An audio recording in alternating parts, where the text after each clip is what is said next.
What's up everybody? The new Alienware M15 R5 Ryzen edition just showed up today. I got it about 3 weeks after I ordered it from Dell, and I am so excited to open this up and see how it does. Test this thing out.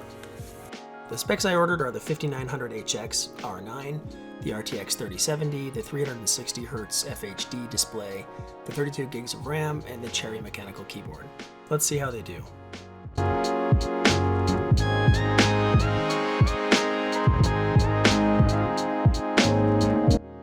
Alright, for starters, it does just come in a plain box. Rip this thing open. And there's another box inside of the box. And inside of the box is a bag and another box. Normal power cable, and our laptop.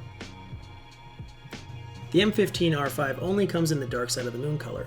However, it has a clear coat on it that gives off a nice gray tint and helps prevent fingerprint smudges, or so they say. The laptop feels sturdy and compact, very similar to the R4. This is a magnesium alloy chassis.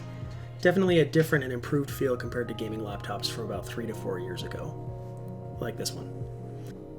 I don't know why a Lunar Light variant wasn't also an option to help match all the Lunar Light accessories Alienware offers, but I still like the look of this as is. Starting with the I/O, there are two USB 3.2 Gen 1 Type A ports on the right side. On the left, we have a 2.5 gigabits per second RJ45 Ethernet port and a global headset jack.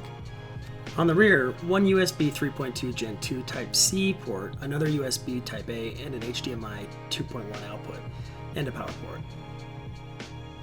You might have noticed that the microSD slot and the graphics accelerator has been removed from the R5 as it was in the R4.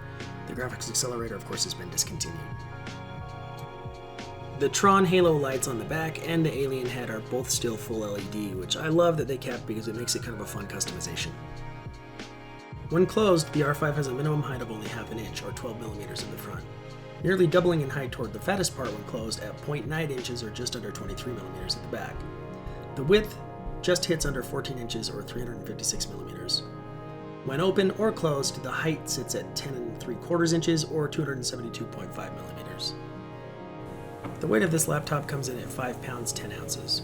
When you add the weight of the big bulky power supply, that weight jumps up to 7 pounds 8 ounces. On the sides and rear are exhaust vents that push heat out of the laptop. This uses a dual fan design with both top and bottom mounted fans to pull in cold air through the honeycomb slotted vents. One of the recent additions to Alienware laptops comes the option of adding a mechanical Cherry keyboard, with each key having its own RGB, and sturdy stainless steel switches. Here's how that sounds. Each key has a traveling distance of 1.8 millimeters. This is the first mechanical keyboard I've used on a laptop. When typing on it, you feel the key response without the wobble that sometimes accompanies laptop keys. In brief practice, I would almost catch myself mispressing a key you really have to press it to get it to register. This will likely work great for gaming when unintentionally dropping a cooldown due to an accidental click. The M15 R5 comes with 3 different display options. A 165Hz FHD base display with a 3 millisecond response time, a 240Hz QHD display with a G-Sync and a 2 millisecond response time, and a whopping 360Hz FHD display with G-Sync and a 1 millisecond response time. When I first placed an order for an M15 R5, I opted for the QHD display. After submitting my order, I got an estimated delivery window that was about 3 months out, so I went back and reconfigured my order for the slightly pricier 360Hz option, and it bumped up the delivery window by about 45 days. So far, I'm definitely impressed in how this thing responds and how it looks when just loading different screens. I'll get to more of that in the video section.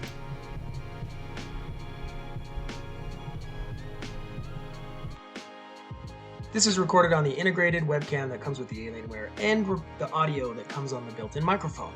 I've set up all settings to max, and this is what it looks like. I can't get it to do any better. You're probably going to want a different webcam. Alright, let's open this thing up. There are 2 screws on the back here that come all of the way out. This is closest to the battery. Then there are 6 captive screws that will not come out. You just kind of unscrew them a little bit and it'll help you pop the top off.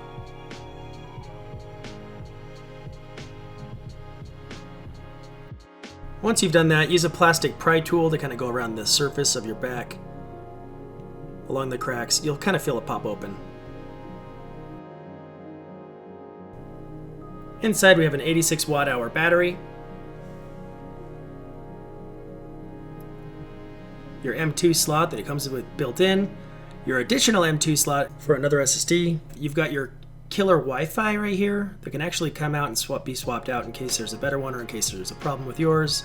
And the best upgrade of the entire laptop, Alienware has gone back to swappable RAM. No longer soldered directly to the motherboard. Then you've got your 2 fans, helping push all the air out, and your speakers.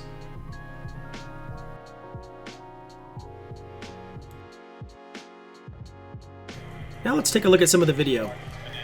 This 3070 has a TDP of 125 watts, which is a little disappointing because the regular R4 has, I believe, 140, 145, but still it looks really good. And is still at the top of the range, at least, of how these graphics cards can be powered, and pretty close to desktop power. A Unigine Heaven benchmark had it at 228 FPS with a score of 5752, min FPS 53, and a max FPS of 438. This was while it was plugged in, of course. Running solely on the battery had interesting results. It stuck around 60 FPS the entire time with a max of 182 and a score of only 1651, but the heat stayed extremely low. For the same test, the performance was definitely different, but so were the temperatures, which tells me it's actually going to be okay to game with this laptop without being plugged in, and not worry about melting your lap. A 3D Mark test with Time Spy came in with great results at 9667 for both a combined score from graphics and CPU. A Firestrike test in 3D Mark had incredible results at 22,350 with a graphics score of 24,626, but I noticed a pretty significant dip in FPS with an extreme spike in temp. 101 degrees Celsius, which is about 214 degrees Fahrenheit. Yikes. Geekbench gave it a great score of 119K, which is right around the same level as a desktop version of a 3060 Ti. The single-core processor power on this laptop is amazing. It came in at 1482, which is right above the highest level 11th gen Intel processor. Multicore also had a great score. I then thought it'd be a good idea to put the processor and the GPU to work and process some videos. So this is rendering a 2 GB video in about 15 minutes, just under 60 FPS. I was a little disappointed with this because I think I can get better, so I'll still have to toy around with it and see what I can get. I realized I never did a speaker test, but there's nothing really phenomenal about these, but they're not actually bad. They have a decent range. I've had worse. I've definitely also seen better. All right, so first thoughts. I don't know where the 3080 is. I don't know why Alienware didn't stuff a 3080 in here. I think it's because they're trying the new like X17 or whatever it is they're doing, the Area 51M. But this is really good. The battery life is about 5 hours or so using it for watching videos, streaming.